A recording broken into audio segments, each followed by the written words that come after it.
تشدد کا فتنہ.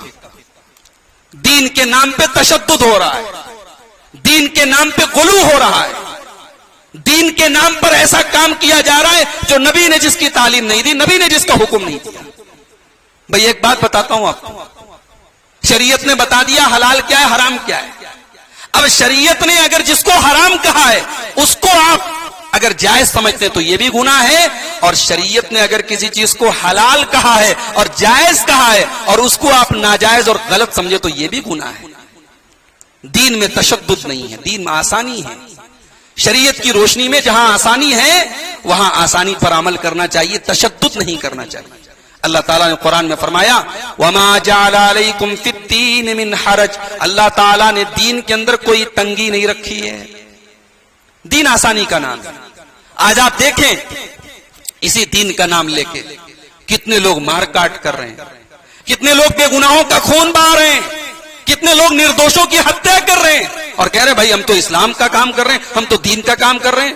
نہیں, یہ دین کے نام پہ جو آپ بے گناہوں کا خون بہا رہے ہیں یہ دین نہیں ہے, یہ اسلام نہیں ہے. اسلام کا دامن اس سے پاک ہے. اسلام کے اندر ظلم کے خلاف, کفر کے خلاف جہاد ہے. اسلام میں نردوشوں اور بے قصوروں کی ہتیا نہیں ہے, یہ بات یاد رکھیں آپ. تو تشدد کی اسلام کے اندر گنجائش نہیں ہے. آج ہمارے وہ نوجوان جو تشدد, بہت زیادہ تشدد کرتے ہیں, یعنی وہ تشدد جو اسلام کے دائرے, ایک تو اسلام کے اندر دائرے میں رہ کر کے جو تشدد ہونا چاہیے وہ تو ہونا چاہیے. بھائی نماز کی پابندی میں اگر کوئی تشدد کر رہا ہے, بھئی ہماری نماز نہیں چھوٹنی چاہیے, یہ تشدد تو ہونا چاہیے, یہ تشدد تو صحیح ہے. جو تشدد دین کے باہر ہم کو لے کے جائے وہ تشدد حرام ہے, اس سے ہمیں اور آپ کو بچنا چاہیے. نمبر 8, 8واں فتنہ حرام خوری کا فتنہ.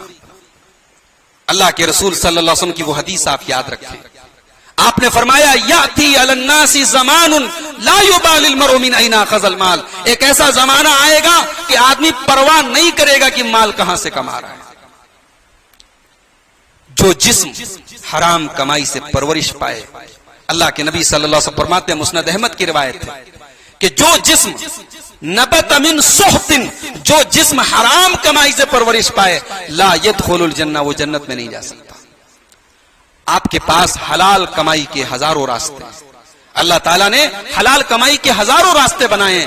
آپ حلال کے 10 روپے کو حرام کے 100 روپے کے اوپر ترجیح دیں. میرے بھائیوں, حلال کھائیں اور اپنے بچوں کو حلال کھلائیں, حرام خوری سے بچیں, یہ بھی اس دور کا بہت بڑا فتنہ ہے. نمبر 9, 9واں فتنہ بے عملی کا فتنہ. جلسہ کرا رہے ہم, بنارس سے اور اجمیر سے علماء کو بلا رہے ہیں ہم, بہت اچھی بات ہے. رات کو 12 سوا 12 بجے تک تقریر ہو رہی ہے, سن رہے ہیں آپ, بہت اچھی بات ہے. بھئی ان باتوں پر عمل کتنا ہے آپ کا؟ اسی مسجد میں ابھی 50 لوگ بیٹھے ہیں, 100 لوگ بیٹھے ہیں. اگر کل صبح کی فجر کی نماز میں اگر 3-4 لوگ صرف جو لگے بدے ہیں بھئی وہ فجر میں آتے ہیں, اگر وہ فجر میں آ کے مسجد کھول رہے ہیں, اس کا مطلب کہ باتیں بہت ہیں, ہمارے پاس عمل نہیں ہے. یا ایھا الذین آمنوا لم تقولون ما لا تفعلون, اے ایمان والو وہ باتیں تم کیوں کہتے ہو جو کرتے نہیں ہو. کبر مقتا عند اللہ ان تقولوا ما لا تفعلون, اللہ تعالیٰ کے نزدیک بہت بڑا گناہ ہے کہ تم وہ بات کہو جو تم کرتے نہیں. یہ یہودیوں کا طریقہ ہے. اتامرون الناس بالبر وتنسون انفسکم, تم دوسروں کو نیکی کا حکم دیتے ہو اور اپنے آپ کو بھول جاتے. میں گزارش کروں گا اس علاقے کے ان تمام نوجوانوں سے, خاص طور سے جنہوں نے آج کا یہ جلسہ منعقد کیا, کہ بھائی آپ نے اتنا بڑا کام کیا, آپ کی ذمہ داری زیادہ ہے. نماز کی پابندی کریں, آپ دین پر عمل کریں, جو باتیں بیان ہو رہی ہیں ان باتوں کو اپنی زندگی میں لائیں. کل قیامت کے دن آپ سے یہ نہیں پوچھا جائے گا آرورا کی اس مسجد میں آپ نے جلسہ کرایا کہ نہیں کرایا, آپ نے مولانا یعقوب صاحب کو اجمیر سے بلایا کہ نہیں بلایا. ہاں یہ سوال ضرور کیا جائے گا, بھئی تو نے نماز کیوں نہیں پڑھی, نماز کے بارے میں سوال ہوگا. تو میرے بھائیوں, بے عملی کا فتنہ, صحابہ کرام کا جذبہ عمل دیکھیے. میں ایک مثال دیتا ہوں, وقت ختم ہو چکا ہے. حضرت علی ابن ابی طالب رضی اللہ تعالیٰ عنہ بڑے مشہور صحابی ہیں, چوتھے خلیفہ ہیں. حضرت علی کو اللہ کے رسول نے ایک تسبیح سکھائی. کہ اے علی جب بستر پہ جاؤ تو 33 بار سبحان اللہ، 33 بار الحمدللہ اور 34 بار اللہ اکبر پڑھ کے سویا کرو، تمہاری تھکاوٹ دور ہو جائے گی، تمہیں کسی نوکر کی خادم کی ضرورت نہیں پڑے گی۔ اللہ کے رسول نے یہ تسبیح اپنی بیٹی فاطمہ کو اور اپنے داماد علی کو سکھائی۔ حضرت علی کہتے ہیں کہ جب سے اللہ کے رسول سے میں نے یہ تسبیح سنی، اس کی فضیلت سنی، ما ترکتھا، میں نے کبھی اس تسبیح کو چھوڑا نہیں، اس وظیفہ کو میں نے کبھی چھوڑا نہیں۔ سوال کرنے والے نے سوال کیا، اے علی آپ کی زندگی میں ایک رات وہ بھی آئی تھی جب اگلے دن صفین کی لڑائی ہونے والی ہے، آپ جنگ کے میدان میں جانے والے، اور وہ جنگ بھی مسلمان کی مسلمان سے ہونے والی ہے، بہت ٹینشن تھی اس وقت آپ کو، بہت پریشانی میں تھے اس وقت آپ کو، اے علی کیا صفین والی رات بھی آپ نے یہ تسبیح پڑھی تھی، یہ وظیفہ پڑھا تھا؟ حضرت علی کہتے ہیں، مسند احمد کے الفاظ ہیں وَلَيْلَةَ صِفِّينَ، ہاں میں نے یہ تسبیح صفین والی رات بھی پڑھی تھی، میں نے اس تسبیح کو نہیں چھوڑا تھا۔ صحابہ ایسے تھے میرے بھائی، رسول اکرم کی زبان سے ایک بار جملہ سنا، زندگی بھر اس پر عمل پیرا رہے۔ ہم تو نہ جانے کتنی باتیں سنتے ہیں، باتیں سننے کے عادی ہیں، کان کی عیاشی کے لیے سنتے ہیں، کان کو بھلا لگنے کے لیے سنتے ہیں، ایک کان سے سنتے ہیں دوسرے کان سے اڑا دیتے ہیں۔ یہ مزاج بدلنا پڑے گا، بے عملی کا فتنہ۔ یہ خاص طور سے ہم اپنے اہل حدیث بھائیوں سے، اپنی جماعت کے بھائیوں سے کہیں گے، بھائی ہمارا عمل بھی آئیڈیل ہونا چاہیے، ہمارا منہج آئیڈیل ہے، ہماری دعوت آئیڈیل ہے، ہمارا مسلک آئیڈیل ہے، ہمارا عمل بھی آئیڈیل ہونا چاہیے، ہمارا اخلاق بھی آئیڈیل ہونا چاہیے، ہماری سیرت بھی آئیڈیل ہونی چاہیے۔ لوگ دیکھیں اور غور کریں اور سوچیں، ہاں یہ بندہ، یہ دیکھو اس کا عمل بہترین ہے، اس کا اخلاق اچھا ہے، اس کا کردار اچھا ہے۔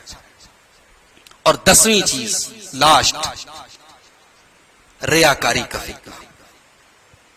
نماز اسلام کے اندر توحید کے بعد سب سے بڑی عبادت ہے، لیکن اگر یہ نماز آپ اللہ کے لیے نہیں پڑھ رہے ہیں، نماز اس لیے پڑھ رہے ہیں تاکہ آپ کے پڑوسی آپ کو نمازی مانے، آپ کا محلہ آپ کو نمازی کہے، اگر اس لیے نماز پڑھ رہے ہیں تو معاف کیجیے، آپ جنت نہیں جہنم تیار کر رہے ہیں۔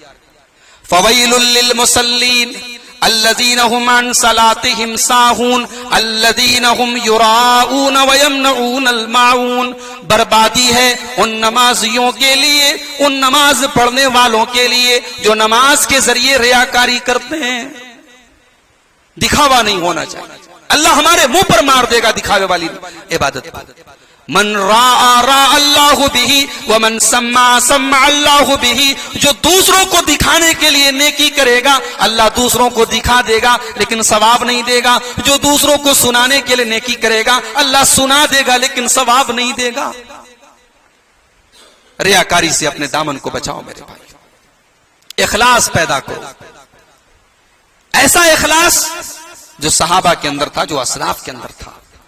غریب کے گھر میں اناج پہنچ گیا، غریب کو پتا نہیں میرے گھر میں اناج پہنچانے والا کون ہے۔ ایسا اخلاص کہ رات کو رو رہے ہیں۔ حضرت علی رضی اللہ تعالیٰ نے اپنی داڑھی پکڑ کے رات کے اندھیرے میں، رات کے سناٹے میں رو رہے ہیں اور کہہ رہے ہیں کہ اے دنیا تو چلی جا، تو دور جا، میں تجھ کو 3 طلاق دے چکا ہوں، اے دنیا تو مجھے برباد نہ کر، تو ہٹ جا، دور ہو جا۔ حضرت علی رضی اللہ تعالیٰ نے رات کے سناٹے میں، رات کی تنہائی میں رو رہے ہیں اور اپنی آخرت کو بہتر بنانے کی کوشش کر رہے ہیں۔ میرے بھائیوں، ریاکاری سے ہمیں اور آپ کو بچنا چاہیے۔ اللہ نے آپ کو اگر دولت دی ہے، آپ غریبوں کی مدد کرتے ہیں، تو وہ جو کہاوت ہے نیکی کر دریا میں ڈال، اس کہاوت پر عمل کیجیے۔ آج کل تو نیکی کر فیس بک پہ ڈال، نیکی کر واٹس ایپ پہ ڈال، نیکی کر انسٹاگرام پہ ڈال، آج کل تو یہ رواج چل رہا ہے۔ تو ریاکاری سے اپنے دامن کو بچائیں۔ تو یہ 10 بڑے بڑے فتنے ہیں جو میں نے جلدی جلدی آپ کے سامنے بیان کر دیے۔ آخر میں اللہ تعالیٰ سے یہی دعا کروں گا، پروردگار ان 10 چیزوں سے ہم سب کی حفاظت فرمائے، ہر قسم کے فتنے سے اللہ تعالیٰ ہم سب کی حفاظت فرمائے۔ اللہ ہمارے نوجوانوں کو دیندار بنائے، دین پر چلنے والا بنائے، ہماری ماں بہنوں کو اسلامی شرم و حیا کا پاسدار بنائے۔ اللہ ہم میں سے جو بیمار ہیں سب کو شفائے کامل عاجل عطا فرمائے، جو روزی روٹی سے پریشان ہیں اللہ ان کے کاروبار میں برکت نصیب فرمائے۔ رب العالمین ہماری صفوں میں اتحاد پیدا کر دے، ہمارے دلوں میں ایک دوسرے کی محبت پیدا فرما دے، ہمارے دلوں سے بدگمانی کو دور کر دے، ہمارے دلوں میں اگر حسد ہے، بغض ہے ایک دوسرے کے خلاف اللہ تعالیٰ اس کو دور فرما دے. اللہ ہمارے دلوں میں اخلاص پیدا فرما دے. ہم میں سے جو لوگ نماز کے پابند نہیں ہیں، بے نمازی ہیں، اللہ ان کو نماز کی پابندی کرنے کی توفیق عطا فرمائے. رب العالمین ہمیں دنیا میں جب تک زندہ رکھے، اسلام پر زندہ رکھے، اور ہم سب کا خاتمہ ایمان پر ہو. آمین.